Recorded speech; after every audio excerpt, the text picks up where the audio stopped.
Hello students, this is our second part of sixth lecture. In last lecture, we have seen the theodolite practically. We have seen the temporary adjustment of theodolite in laboratory. In this lecture, we are going to see the temporary adjustment of theodolite theoretically.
In this syllabus book, we have completed the types and use of theodolite, component part of transit theodolite and their function, reading the vernier transit theodolite. We have also studied the technical terms like swinging, transiting, phase left, phase right. We have also completed the fundamental axis of transit theodolite. In this lecture, we are going to learn the temporary adjustment of transit theodolite.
These are the remaining syllabus of our this topic.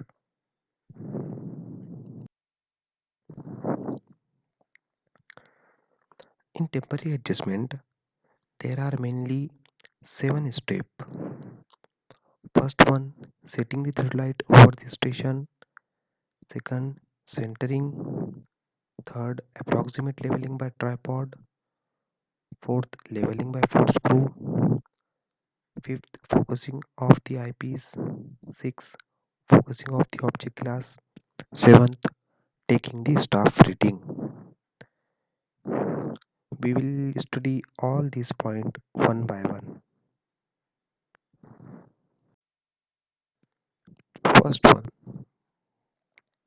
setting the true light over the station, और इसको हम बोल सकते हैं कि selecting the appropriate position for the theodolite. इसके अंदर क्या होता है कि हमको जब हम फील्ड के ऊपर जाते हैं तो हमको ट्राइपॉड स्टैंड को और हमारे इंस्ट्रूमेंट को प्रॉपरली एक प्लेस के ऊपर हमको फिक्स करना होता है. The tripod stand is placed over the required station. The theodolite is then shifted from the box and fixed on the top of the stand by the means of wing nut or according to the fixing arrangement provided along with the instrument. ठीक है, ये भी हमने जो है तो last lecture के अंदर हमने ये प्रैक्टिकली हमने देखा है कि किस तरह से इंस्ट्रूमेंट को जो है तो बॉक्स के अंदर से निकाल कर हम ट्राइपॉड के ऊपर फिक्स करते हैं. ठीक है, नेक्स्ट पॉइंट है हमारा centering. Centering is the process of setting the instrument exactly over a station at the time of approximate leveling by means of tripod stand. It should be ensured that the bubble and the plumb bob suspended from the hook under the vertical axis lie approximately over the station peg. ये hook होना चाहिए, यहाँ पर spelling mistake है, hook होना चाहिए. ठीक है, सेंटरिंग क्या है? Centering is a process. Centering एक ऐसा प्रोसेस है जिसके अंदर हमको हमारे इंस्ट्रूमेंट को exactly over the required station, जो भी हमारे इंस्ट्रूमेंट स्टेशन के ऊपर हमको रीडिंग्स चाहिए वो स्टेशन के ऊपर हमारे इंस्ट्रूमेंट को रखने को हम बोलते हैं सेंटरिंग.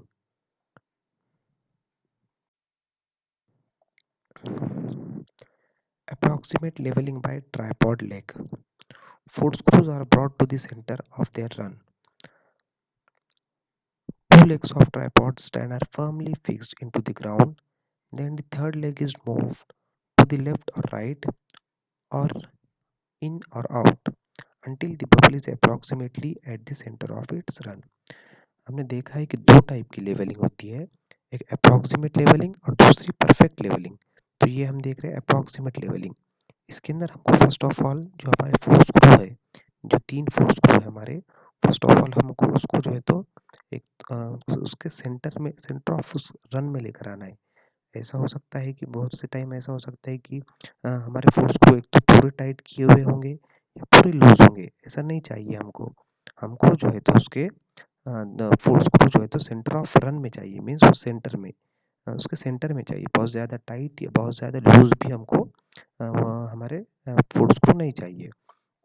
फिर क्या करते हैं इसके अंदर, हमारे 2 लेग जो है ट्राइपॉड के, हमारे 3 लेग होते हैं जिसमें से 2 लेग हम ग्राउंड के अंदर फर्मली फिक्स करते हैं और थर्ड वाला लेग को लेफ्ट राइट और इन आउट मूव करके हम हमारे बबल को सेंटर में, अप्रॉक्सीमेटली सेंटर के अंदर लेकर आते हैं.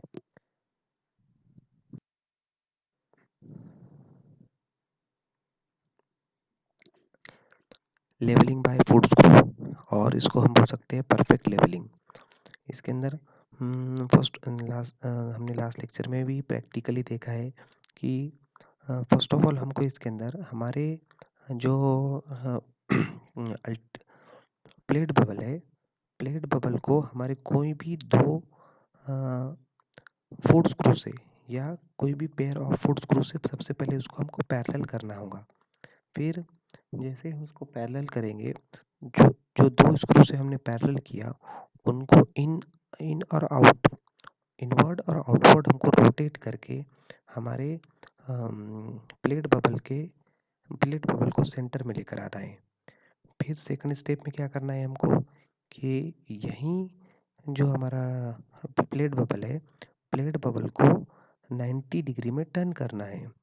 ठीक है, अब क्या हो जाएगा, प्लेट बबल पहले जो फुट स्क्रू को पैरेलल था, अब वो परपेंडिकुलर हो जाएगा।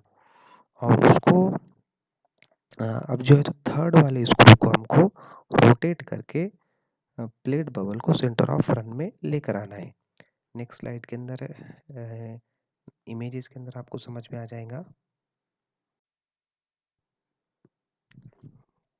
देखिए, लेफ्ट टॉप की इमेज में बता रहा है कि किस तरह से हमको फुट स्क्रू को रोटेशन देना है।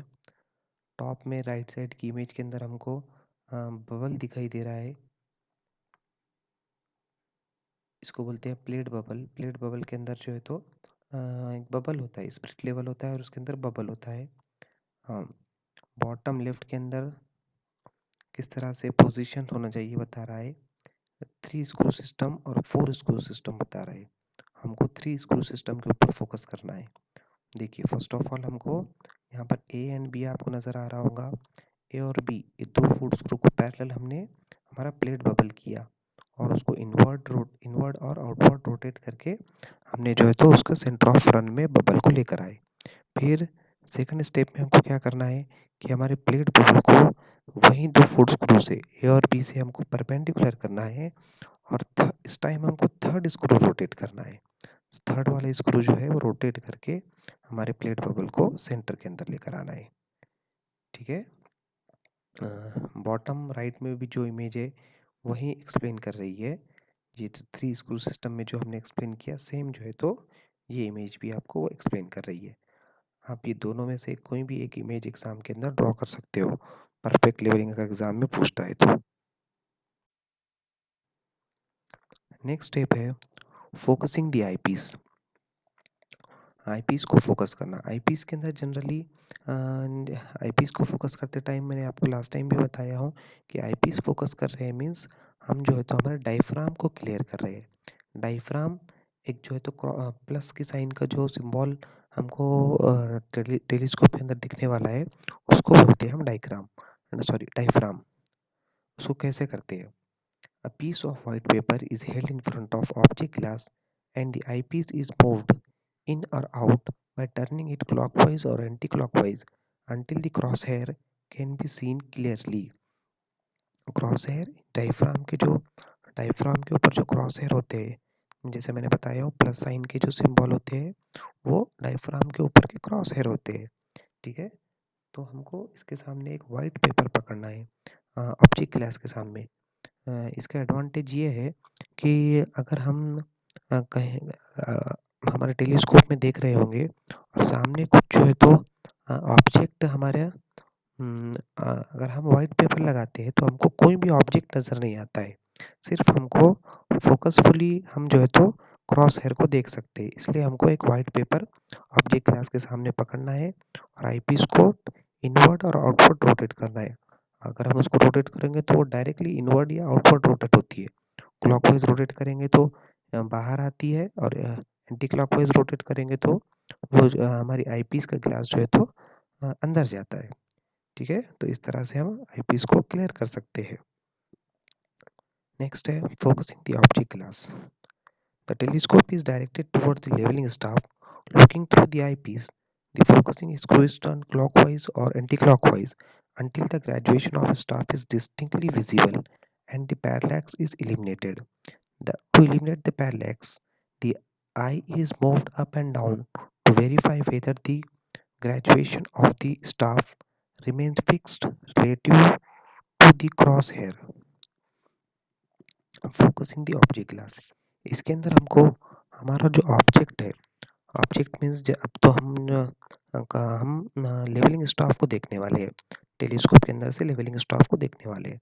तो हम ऑब्जेक्ट सॉरी जो फोकसिंग स्क्रू है, with the help of focusing screw हम जो है तो हमारे लेवलिंग स्टाफ को देखेंगे और जब तक उसकी इमेज क्लियर नहीं होती है तब तक हम जो है तो फोकसिंग स्क्रू को इनवर्ड और आउटवर्ड रोटेट करेंगे।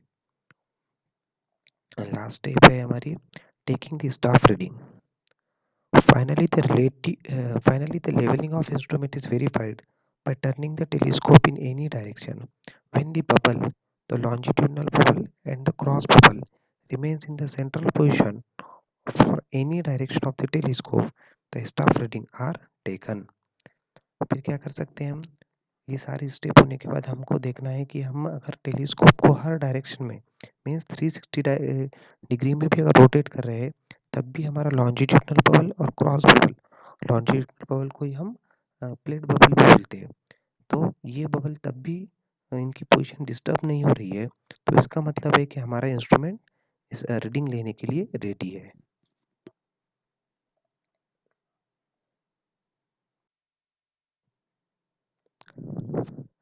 नेक्स्ट हम देखेंगे measurement of horizontal angle. There are 3 methods of measuring the horizontal angle. Number 1 general method, और इसको ही हम डायरेक्ट मेथड भी बोलते हैं, आपके टेक मैक्स की बुक में डायरेक्ट मेथड से बताया है इसको। सेकंड वन रिपीटेशन मेथड, और थर्ड वन है रीइटरेशन मेथड। ये थर्ड वाली मेथड जो है तो आपको सिलेबस में नहीं है, बस जस्ट आपको इंफॉर्मेशन के लिए मैंने ये स्लाइड के अंदर रहने दिया हूँ। Measurement of horizontal angle by general method और बाय डायरेक्ट मेथड। ये आपको यहाँ पर राइट साइड में एक इमेज नजर आ रही होंगी, ए ओ बी। ओ पोजीशन के ऊपर जो है तो हमारा इंस्ट्रूमेंट सेट करना है, ए एंड बी दो ऑब्जेक्ट है जिसके बीच का एंगल हमको फाइंड करना है। एक स्टेप वाइज हम देखेंगे। Set up the theodolite at this station point O and level it accurately. First step में बता रहा है कि हमको जो है तो स्टेशन ओ के ऊपर हमारा थेरोलाइट सेट करना है और उसकी सेंटरिंग और लेवलिंग हमको क्लियरली प्रॉपरली करना है। Set the vernier A to the 0 और 360 for the horizontal circle, tighten the upper clamp. हमको जैसा कि हमको पता है कि थेरोलाइट के अंदर दो वर्नियर होते हैं, वर्नियर ए और वर्नियर बी। ठीक है, अब यहाँ पर आप कंफ्यूज मत होइए, ये ए और बी ये दो ऑब्जेक्ट है, और हम जो वर्नियर ए और वर्नियर बी की जो बात कर रहे हैं वो है हमारे वर्नियर्स जिसके अंदर से हमको रीडिंग लेना है।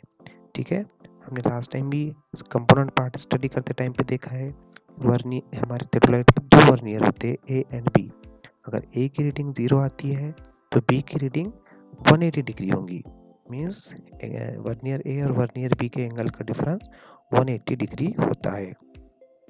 ठीक है, क्या बोल रहा है सेकंड स्टेप में, set the vernier A to the 0 और 360 of the horizontal circle and tighten the upper clamp. ठीक है, हमारे वर्नियर ए को हमको 0 पे सेट करना है, 0 और 360, क्योंकि सर्कल कंप्लीट वापस से कंप्लीट जो है तो 360 पे होता है, एक तो 0 रहेगा और 360 सेम बात है। और हमको अपर क्लैंप टाइट करना है। अपर क्लैंप से क्या होगा कि थेरोलाइट का अपर पोर्शन रोटेट होने से या घूमने से रुक जाएगा। ठीक है, और अपर क्लैंप फिक्स होने का मतलब क्या है कि हमने हमारी वर्नियर जो सर्कल है, वर्नियर सर्कल को रोटेट होने से रोक दिया है। फिर क्या करना है नेक्स्ट स्टेप में देखेंगे हम, third step, लूजन the lower clamp, turn the instrument and direct telescope towards a to bisect it accurately with the use of tangent screw. After bisecting accurately, check the reading which must still read 0. Read the vernier B and record both the readings. अब हमको क्या करना है, lower clamp को जो है तो loose करना है और इंस्ट्रूमेंट को टर्न करना है, और वापस से जो है तो हमको ए को जो है तो बाइसेक्ट करना है, हमारे ऑब्जेक्ट ए को बाइसेक्ट करना है। फर्स्ट स्टेप में हमने कोई भी ऑब्जेक्ट को बाइसेक्ट नहीं किया था, सॉरी सेकंड स्टेप में हमने कोई भी ऑब्जेक्ट को बाइसेक्ट नहीं किया था। अब हमको क्या करना है, लोअर क्लैंप लूज करके इंस्ट्रूमेंट को रोटेट करना है। देखिए, जब भी अपर क्लैंप लूज रहेगा उसका मीनिंग है कि हमारी रीडिंग चेंज होने वाली है। ठीक है, और जब भी अपर क्लैंप फिक्स करके हम लोअर क्लैंप को लूज करेंगे तो इसका मतलब यह है कि हमारे रीडिंग फिक्स रहने वाली है। तो थर्ड स्टेप में हम क्या कर रहे हैं, लोअर क्लैंप को लूज कर रहे हैं, मीन्स अपर क्लैंप फिक्स है, लोअर क्लैंप लूज है, तो रीडिंग चेंज नहीं होने वाली है। और हमने क्या किया, उसको इंस्ट्रूमेंट को रोटेट करके ए को बाइसेक्ट किया, टेलीस्कोप में से हमने ऑब्जेक्ट ए को देखा, accurately with the tangent screw use किया हमने। एक्यूरेटली बाइसेक्ट करने के लिए हमको टेंजेंट स्क्रू, फाइन मोशन के लिए हमको टेंजेंट स्क्रू यूज़ करना पड़ता है। After bisecting accurately check the reading which must be still 0। और हम जब भी हम, अब क्योंकि हम लोअर क्लैंप हमने लूज किया हुआ है, इसलिए हमारी रीडिंग चेंज नहीं होना चाहिए। जिस तरह से ए की रीडिंग, वर्नियर ए की रीडिंग 0 होना चाहिए, उसी तरह से वर्नियर बी की रीडिंग भी 180 डिग्री होना चाहिए after bisecting A. Next step, loosen the upper clamp and turn the telescope clockwise until the line of sight bisect the point B on the right hand side. Then tighten the upper clamp and bisect it accurately by turning its tangent screw. Last step में हमने देखा था कि अगर हम lower clamp को loose करेंगे तो हमारी रीडिंग, वर्नियर रीडिंग चेंज नहीं होगी। बट जब हम लोअर क्लैंप फिक्स करके अपर क्लैंप लूज करेंगे, अब हम क्या कर रहे हैं, हमारे टेलीस्कोप को ए से लेके बी की तरफ रोटेट कर रहे हैं। तो इस वजह से क्या होगा, यहाँ पर हमने अपर क्लैंप जो है तो लूज किया हुआ है, इसलिए हमारी रीडिंग चेंज होगी। पहले जब हम ए की तरफ देख रहे थे तब हमारी रीडिंग 0 थी। अब जब हमने लोअर क्लैंप अपर क्लैंप लूज करके बी की तरफ देखा, तब हमारी रीडिंग जो है तो वो कुछ ना कुछ चेंज होने वाली है। जो भी ए और बी के बीच में एंगल है, उतनी रीडिंग हमको आने वाली है। Read both. Next step, read both the vernier. The reading of vernier A, which has initially set at 0, gives the value of angle AOB directly, and that of the other vernier B by deducting 180. The mean of the two vernier readings gives the value of required angle AOB. जैसा कि हमने देखा है कि vernier A और vernier B, ये दोनों के एंगल का डिफरेंस 180 डिग्री होता है।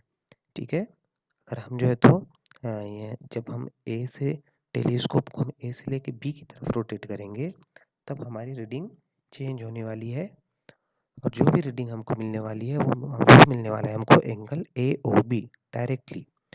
ये हो गया हमारे वर्नियर ए के ऊपर। और ऐसे ही हमको रीडिंग मिलने वाली है वर्नियर बी के ऊपर, बट उसको हमको 180 से माइनस करना पड़ेगा। और 180 से माइनस करने के बाद जो रीडिंग आ रही है, वो रीडिंग और वर्नियर ए की रीडिंग, ये दोनों का मीन जब हम निकालेंगे तो हमको मिल जाएगा angle A O B.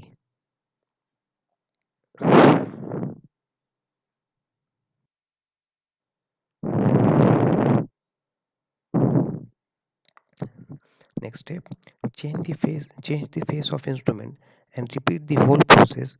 The mean of the two vernier readings gives the second value of angle AOB, which should be approximately or exactly equal to the previous value. Last step तक जो हमने काम किया था वो हमने assume कर लीजिए कि हमने वो फेस लेफ्ट करके हमने जो है तो वो सारा प्रोसेस किया था। अब हमको रिपीट सारा प्रोसेस करना है फेस चेंज करने के बाद। अगर हमने लास्ट टाइम प्रीवियस जो प्रोसेस अगर फेस लेफ्ट से किया होगा, तो हमको सेम प्रोसेस रिपीट करना है फेस राइट करके। और फेस लेफ्ट और फेस राइट के जो भी एंगल हमारे पास आएंगे, उसका अगर हम मीन लेंगे तो मिल जाएगा हमको angle A O B.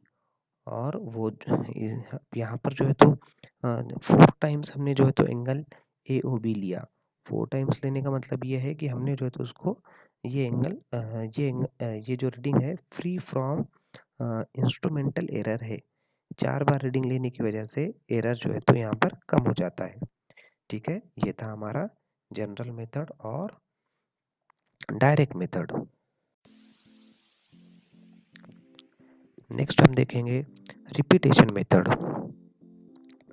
This method is used for very accurate work. In this method, the same angle is added several times mechanically, and the correct value of angle is obtained by dividing the accumulated reading by the number of repetition.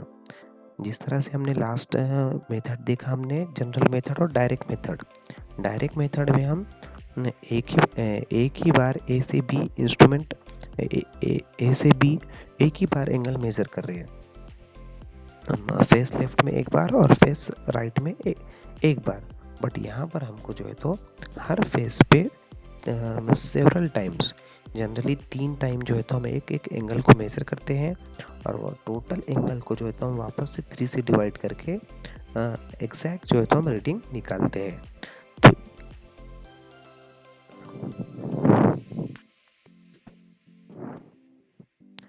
the number of repetition made usually in this method is 6, 3 with the face left and 3 with the face right।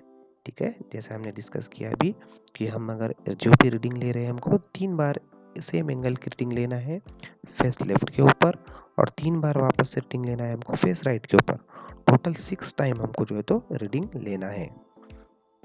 In this way, the angle can be measured to the finer degree of accuracy than the obtainable with the least count of the vernier। ठीक है, बार बार angle जितने भी बार हम angle लेंगे तो हमको उतनी ज़्यादा एक्यूरेसी अचीव होगी।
रिपीटेशन मेथड, रिपीटेशन मेथड में हमको डायरेक्ट मेथड को ही बार बार परफॉर्म करना है। ठीक है, देखेंगे हम step wise. Set up the theodolite at starting point O and level it accurately. हमको जिस तरह से राइट में हमको एक इमेज नज़र आ रही है, ओ स्टेशन के ऊपर हमको हमारा लेवल को हमारे इंस्ट्रूमेंट को सेट करना है, उसको लेवल करना है और सेंटर करना है।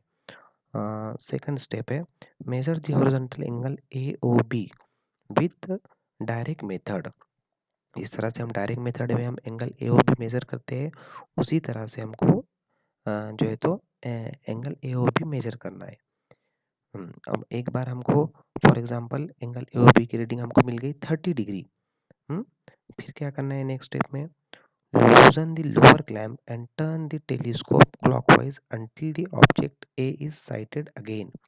फॉर एग्जांपल हमने ए से बी का एंगल मेजर किया, वो आ गया हमको 30 डिग्री। अब हम क्या करेंगे, लोअर क्लैंप लूज करके वापस से ए को देखेंगे। मैंने आपको पहले ही बताया हो कि लोअर क्लैंप लूज करने से रीडिंग चेंज नहीं होती है। ठीक है, तो हमने क्या किया, वापस से ए को देखा। अब बी के ऊपर रीडिंग आई थी 30 डिग्री, सेम रीडिंग जो है तो वापस से ए के ऊपर भी 30 डिग्री आ जाएंगी। Bisect the B accurately by using upper tangent screw. The verniers will now read the twice the value of angle now। अब क्या करना है हमको, जिस तरह से ए के ऊपर वापस हमने 30 डिग्री लेकर आ गए हैं, अब हमको क्या करना है, लोअर क्लैंप को फिक्स करके अपर क्लैंप लूज करके वापस से बी को देखना है। तो क्या हो जाएगा, जितनी रीडिंग पहले आई थी जैसा कि 30 डिग्री, अब जो है तो रिपीट एंगल मेजर करने की वजह से, सेकंड टाइम मेजर करने की वजह से वो रीडिंग ट्वाइस हो जाएंगी। मींस फॉर एग्जांपल वो रीडिंग जो है तो 60 डिग्री हो जाएंगी। फिर थर्ड रिपीटेशन में हमको क्या करना है, वापस से जो है तो लोअर क्लैंप लूज करके थर्ड टाइम हमको ए को देखना है। अब जो रीडिंग रहेंगी वो जो रहेंगी, अभी जो सेकंड टाइम हमारी रीडिंग आई थी 60 डिग्री, वो वापस से जो है तो एक ए को देखते टाइम भी वो रीडिंग 60 डिग्री ही रहेंगी। रीडिंग चेंज क्यों नहीं हुई, क्योंकि हमने लोअर क्लैंप लूज करके उसको टर्न किया था। अब हम लोअर क्लैम्प को, अभी थर्ड रिपीटेशन हो रहा है, अब हम लोअर क्लैम्प को टाइट कर देंगे और अपर क्लैम्प लूज करके थर्ड टाइम बी को देखेंगे। इस बार हमारी रीडिंग आएंगी थर्ड टाइम दी एक्यूरेट जो एग्जैक्ट एंगल, ठीक है, मीन्स अब रीडिंग आएंगी हमारी 90 डिग्री, क्योंकि हम थर्ड टाइम बी को देख रहे हैं। इस तरह से हमको क्या करना है कि ये जितने भी टाइम हम रिपीटेशन कर रहे हैं और टोटल एंगल को जितने टाइम हम रिपीटेशन कर रहे हैं उससे डिवाइड करना है। मीन्स अब ये एग्जांपल हमारी एंगल टोटल थर्ड टाइम वाली रीडिंग आ रही है 90 डिग्री, हमको उसको डिवाइड करना है 3 से, क्योंकि हमने 3 टाइम्स रिपीटेशन किया है। ठीक है, तो इस तरह से हमारा एग्जैक्ट एंगल आ जाएगा 30 डिग्री, और जो भी उसके मिनट्स और सेकंड रहेंगे वो सब उसका सब जो है तो उसको डिवाइड बाय 3 करना है हमको। इसके स्टेप बता रहा है जो मैंने आपको एक्सप्लेन किया, वही उसे थेरोटिकली उसने एक्सप्लेन किया होगा उसको। और सेम हमको क्या, ये तो हम बात कर रहे थे एक फेज की, हमको क्या करना है सेम रिपीट सेम प्रोसेस को फेस, अगर हम फेस लेफ्ट से पहले कर रहे थे तो फेस चेंज करने के बाद भी हमको सेम रीडिंग जो है तो रिपीट करना है। तो इस तरह से आपको टोटल एक एंगल को 6 टाइम मेजर करना है, फेस लेफ्ट में 3 बार और फेस राइट में 3 बार।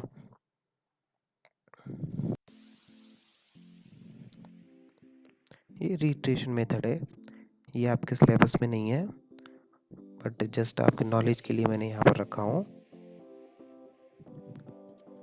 क्या बता रहा है इसके बारे में, this method is another precise comparatively less tedious method of measuring the horizontal angle. It is generally preferred when the several angles are to be measured at a particular station. ये कब यूज़ करते हैं हम, जब एक ही station के ऊपर से, एक ही पॉइंट के ऊपर से हम बहुत सारे एंगल हमको मेजर करना है। जैसे कि अब तक हम देख रहे थे सिर्फ ए और बी 2 पॉइंट हुआ करते थे, बट यहाँ पर हम देख रहे हैं कि हम ए बी सी डी चार चार जो है तो हमको एंगल मेजर करना है। 3 हो सकते हैं, 4 हो सकते हैं, ठीक है, अलग अलग point, number of point different भी हो सकते हैं। जब हमको एक ही पॉइंट के ऊपर से नंबर ऑफ एंगल निकालना है तब हम क्या करते हैं, रिट्रेशन मेथड यूज़ करते हैं। This method consist in measuring the several angle successfully and finally closing the horizon at the starting point. The final reading of vernier A should be same as its initial reading. For example अगर हम ए से हमारी ए से हम initial point अगर हम ए को consider करते हैं, तो हम फर्स्ट ऑफ ऑल ए से बी एंगल लेंगे, बी से C sorry B to D angle लेंगे, D to C, and lastly C से जब ए एंगल लेंगे हम, तो हमारा जो है तो जो भी हमने एंगल स्टार्टिंग एंगल अज्यूम किया था, ये स्टार्टिंग एंगल रखा था, सेम रीडिंग वापस ए के ऊपर आना चाहिए। फॉर एग्जांपल अगर हमने स्टार्टिंग में ए के ऊपर की रीडिंग को 0 लिया था, तो वापस से वो रिपीट होके जो है तो 0 ही आना चाहिए।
इसका प्रोसीजर आप लोग देख लीजिए।